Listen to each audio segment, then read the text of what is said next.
issues. It is 70 times in 7 years. How does the minister plan to restore trust in the system?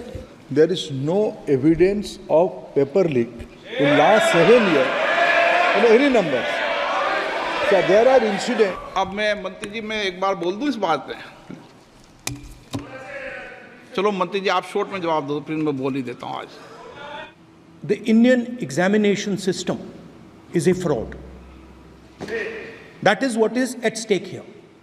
Sir इससे दुर्भाग्यजनक बयान देश की नेता प्रतिपक्ष का कुछ नहीं हो सकता है। सर मैं कठोर शब्द से इसको निंदा करता हूं। This is not just a question of NEET, it is in all the major examinations. Now, the minister has blamed everybody except himself. महोदय, ये सरकार किसी और का रिकॉर्ड बनाए ना बनाए, लेकिन पेपर लीक का रिकॉर्ड जरूर ये सरकार बनाएगी। अध्यक्ष महोदय, आदरणीय अखिलेश जी की प्रश्न का मैं विनम्रता से उत्तर देना चाहूँगा। The credibility of the competitive examinations has already been lost. Government has nothing to hide. We have put all the facts in front of Supreme Court. Very right now, Supreme Court is hearing that case. That question is loaded with the deaths of so many students, sir. Starting from Anita, so many students have died because of this NEET exam.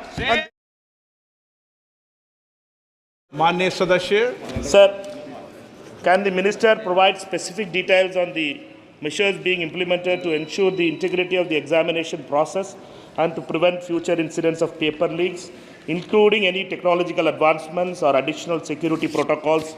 Given the recurrence of such issues, it is 70 times in 7 years. How does the minister plan to restore trust in the system? Same, sir. Speaker, sir, honorable member has raised a question regarding question paper leak in last 7 years, 70 times. Sir, with full responsibility, I would like to submit in front of House, through you, sir, there is no evidence of paper leak in last 7 years in any numbers. So there are incidents.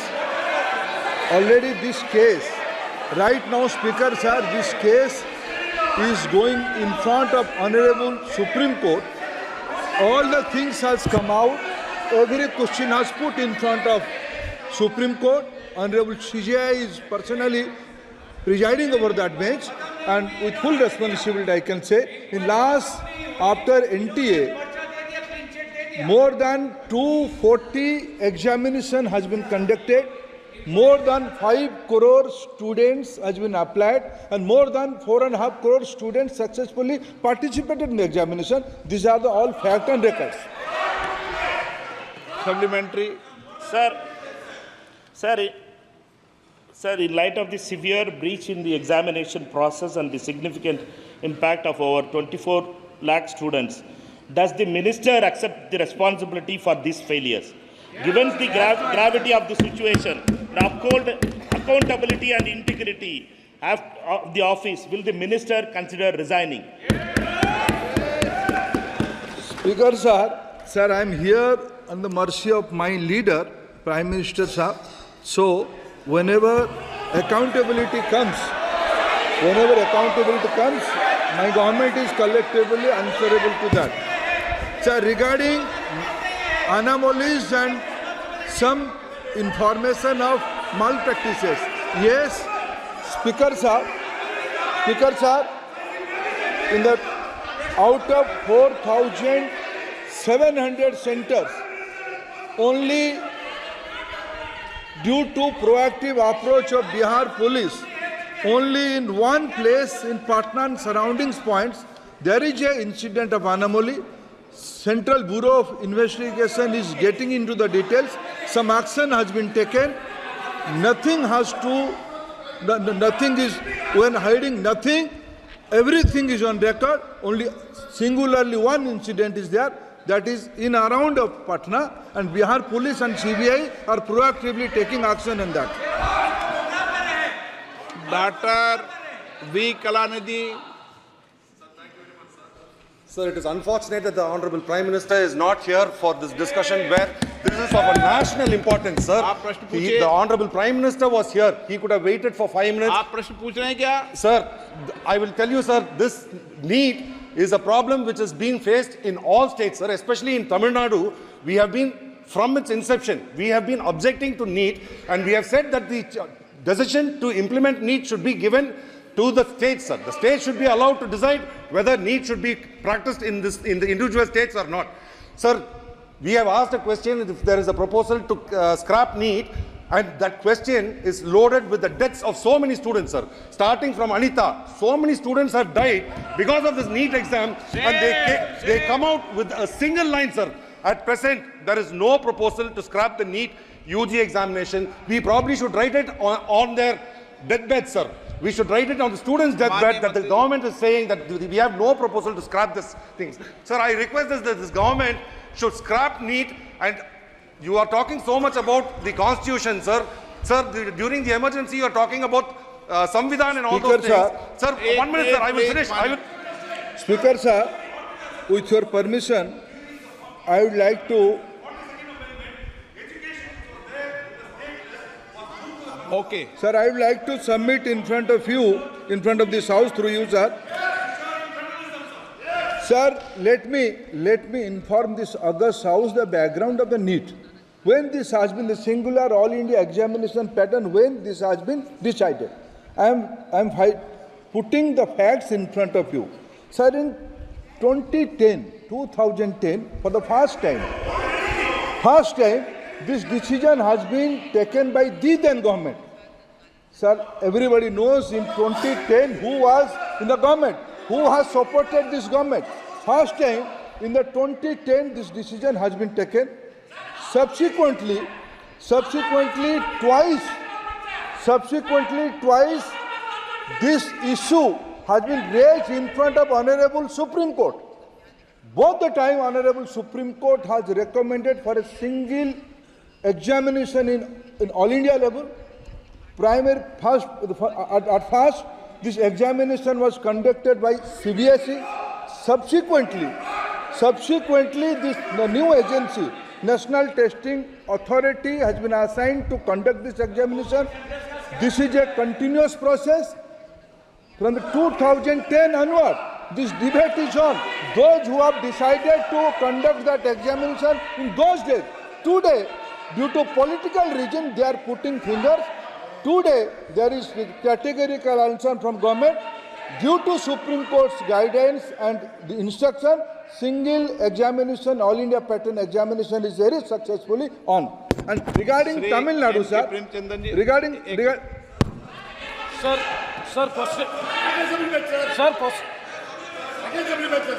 Sir, question number 16. Sir. No, how can it? Same question.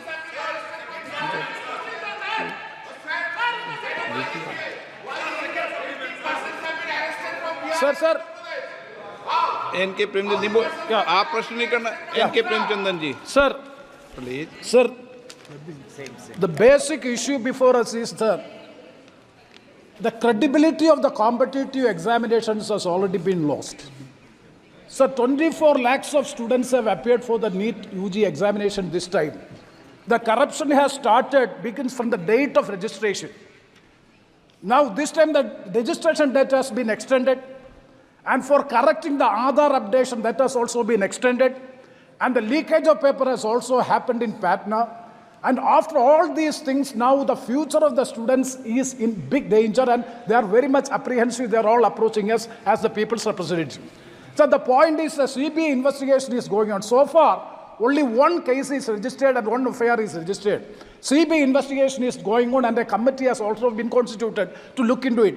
So our case is whether, since it is a matter which is concerning the people at large, I think that this is the right forum by which this matter has to be discussed. So my question is, one question is regarding the centers of excellence like AIMS, JIGMA, AFC, whether a separate competitive test will be conducted, and in order to examine in detail whether a joint parliamentary committee be constituted so as to investigate into this matter. That is a specific question I am asking, sir.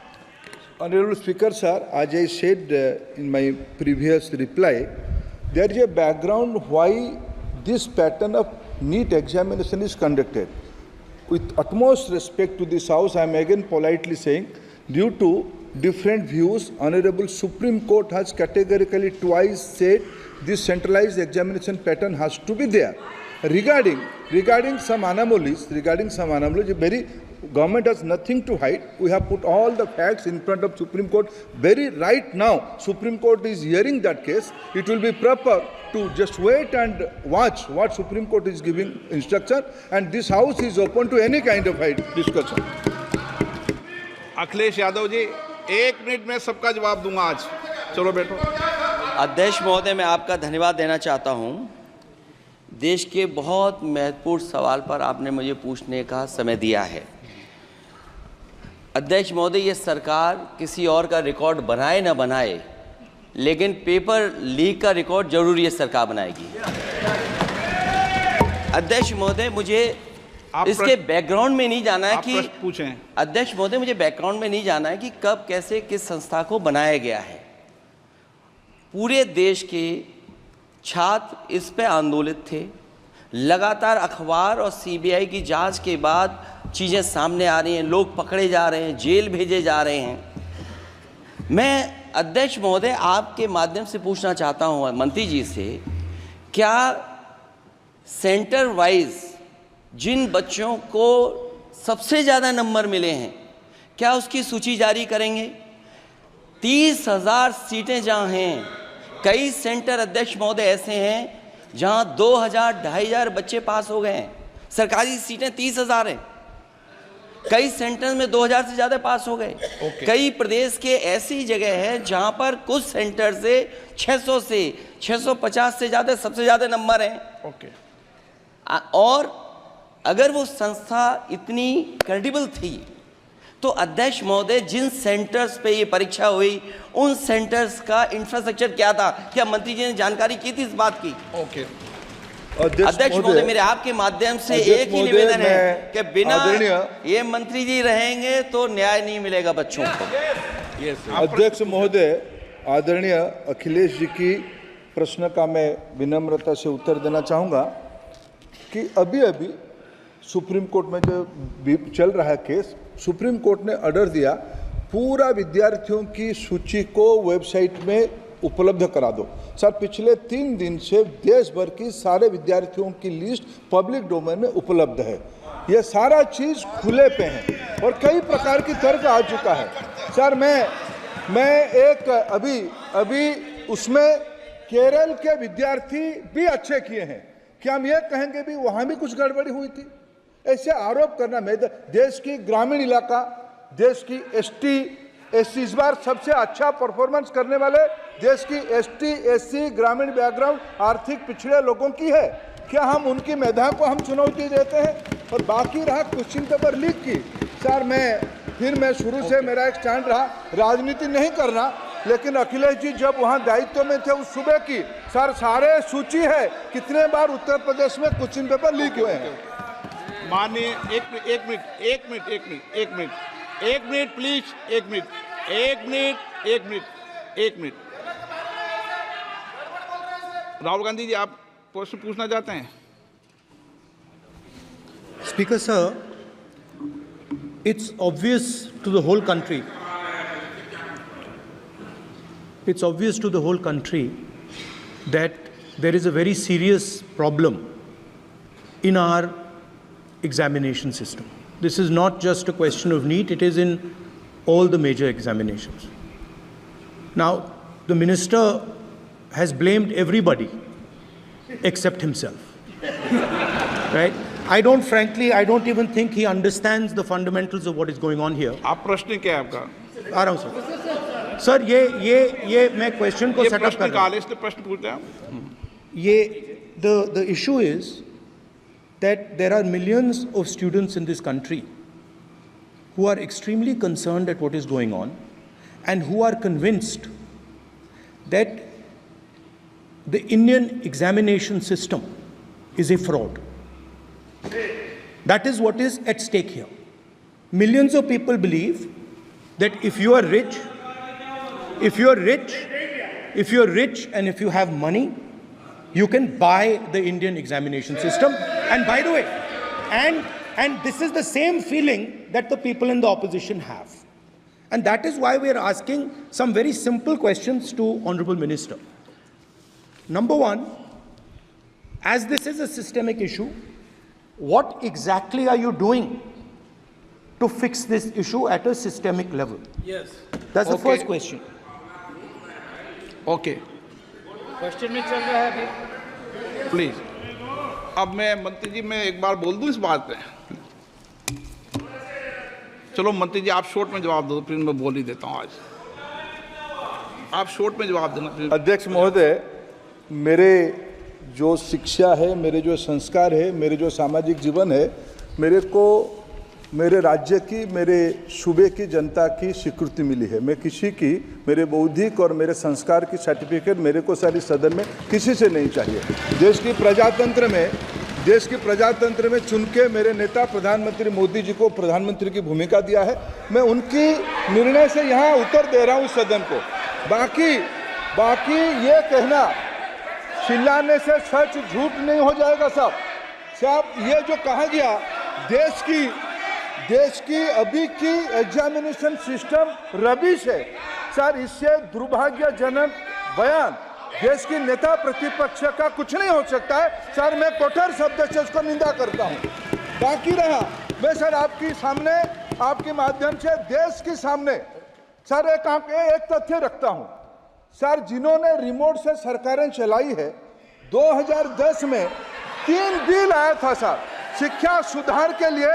उन्हीं की party के नेता आदरणीय कपिल सिब्बल साहब 3 bill लाए थे।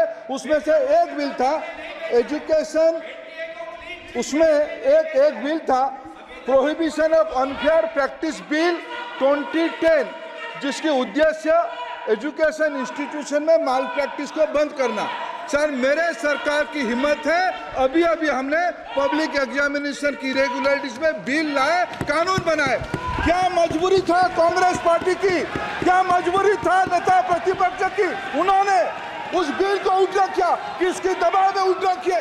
क्या निजी मेडिकल कॉलेज की दबाव में, उनकी घूसखोरी की दबाव में उन्होंने उस बिल को उठा किया था?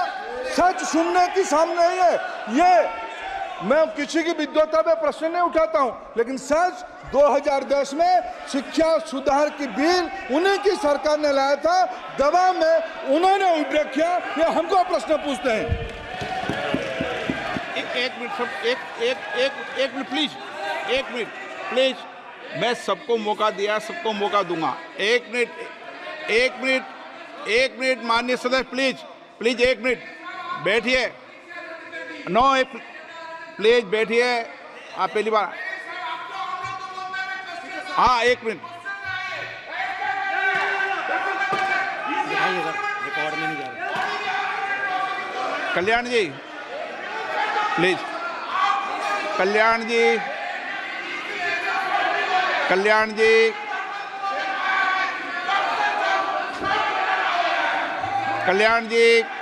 Please. Kalyan please 1 minute please. 1 minute सबको मौका दूंगा। 1 मिनट प्लीज। 1 मिनट। माननीय सदस्यगण, विषय महत्वपूर्ण था, मैंने सबको अलाउ किया,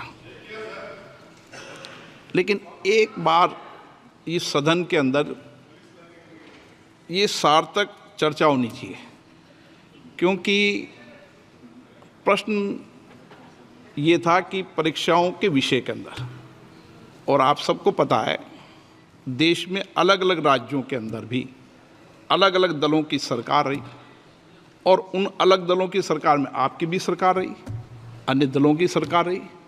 वहाँ भी कई बार प्रश्न लीक हुए, प्रश्न पत्र लीक हुए और परीक्षाओं पर प्रश्न उठे। मेरे सवाल, 1 मिनट मैं बता रहा हूँ जिसको, आप पूरी बात सुनिए मेरी। मेरा कहना ये है कि हम और उन 1 मिनट प्लीज बैठिए, 1 मिनट नीट नहीं सारी। हमारा सवाल ये है कि हम यहाँ इसलिए चिंता के लिए बैठे हैं कि भविष्य में हमारे विद्यार्थियों के भविष्य पर कोई विषय न उठे, इसलिए किस तरीके का मैकेनिज्म डेवलप करें, परीक्षाओं का क्या बेहतर सिस्टम डेवलप करें, इसमें सबके सुझाव आए, ताकि भविष्य के अंदर, और उसके लिए जो उत्तम सुझाव हो सकते हैं सरकार भी उस उत्तम सुझावों को मानेगी। एक मिनट, लेकिन हम अगर सारे परीक्षाओं पर सवाल उठाएंगे तो कई राज्यों में कई दलों की सरकार है जो परीक्षाएं आयोजित करती रहती है। हम सारी परीक्षाओं पर सवाल उठाएंगे तो जो बच्चे उत्तीर्ण होते हैं उनके भविष्य पर और भारत की परीक्षाओं पर, भारत की शिक्षण व्यवस्थाओं पर पूरे विश्व में एक बहुत गंभीर असर पड़ेगा, जो सदन की चिंता का विषय है। और इसके लिए सभी राज्यों ने अपने अपने यहाँ कानून बनाए, संसद ने भी कानून बनाए। कानून बनाने के अलावा इस विषय के अंदर एजेंसी जांच कर रही है, कोर्ट निगरानी कर रही है। हमारा सवाल ये होना चाहिए कि हम कैसे सकारात्मक रूप से सुझाव देकर इस सिस्टम को और बेहतर कर सकते हैं, ये होना चाहिए। आरोप प्रत्यारोप से सदन नहीं है। आप बेहतर सिस्टम डेवलप करो, और कभी भी सारे एग्जामिनरों पर सवाल उठाना सदन के लिए उचित नहीं है। ये सदन इसके लिए है भी नहीं platform. No question number 3, Shri D Prasad Rao.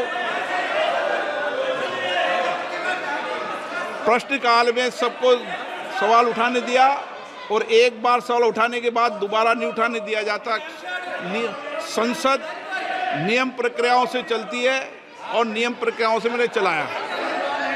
Shri D Prasad Rao, प्रश्न नंबर 3। 9, मैंने सदन की चिंता सरकार को बता दी है और आप सबको बता दी है। Honorable Speaker, thank you so much for allowing me to speak this important question.